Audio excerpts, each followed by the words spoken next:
At dahil gustong gusto niyo po ang mga ulam na ganito, ito pa po ang isang version ng matipirang ulam. Isang plapla lang po ang gagamitin ko, bukas na po yung isa pero ngayon po ito gagawin ko.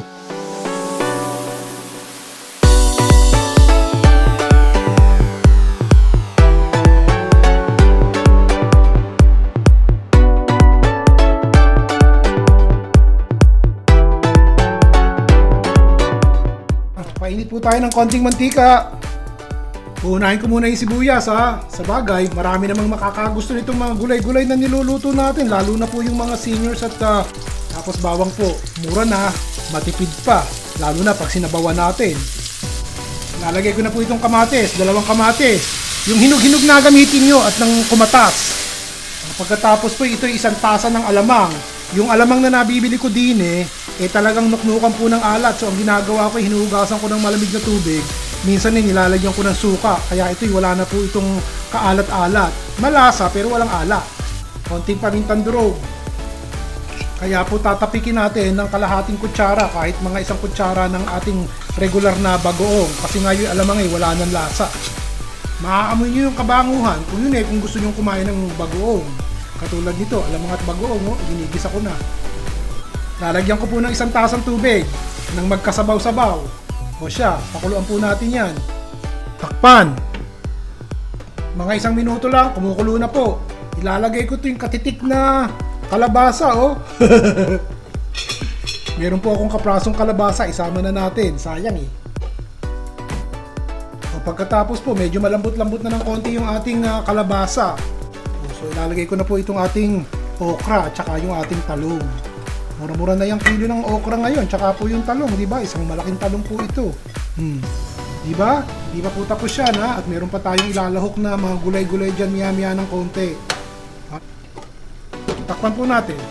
Sandali nga, lalagyan ko po ng 1 pang tasa ng tubig at baka matuyo Hindi pa malambot yung ating gulay.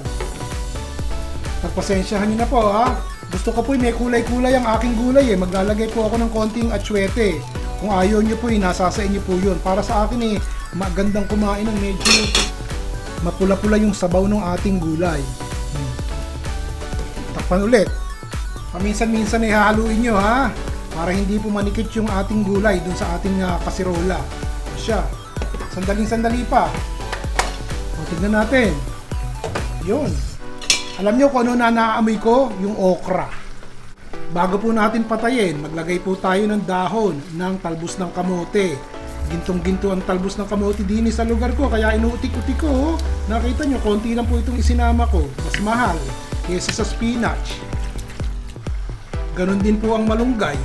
Medyo may kamahalan, kaya pag bumibili ko ng 1 balot inuutik-utik ko. Katulad nito, konti lang po ang ilalagay natin at makikita nyo yung the rest ng malunggay sa ibang ulam, sa ibang pagkakataon. Hihinaan ko na po yung apoy at malapit na natin itong patayin.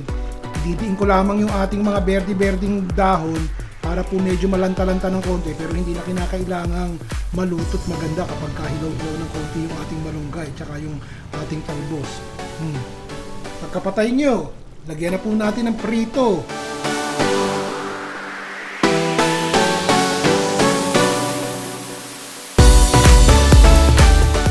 Sandali, maabutan po kayo ng kartitik nito mukhang takam na takam kayo dito sa niluto ko O yan. Kahit na po kakarimpot ang ating budget sa pang-araw-araw, talagang didiskartehan nyo makakaraos at makakaraos tayo. Mula lang po mga ricado nila Basta sabawan nyo na lamang.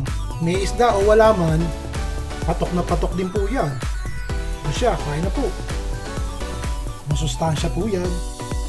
Nagustuhan niyo po ba? O di nakaraos? Hanggang sa susunod po muli, si Ron Vilaro.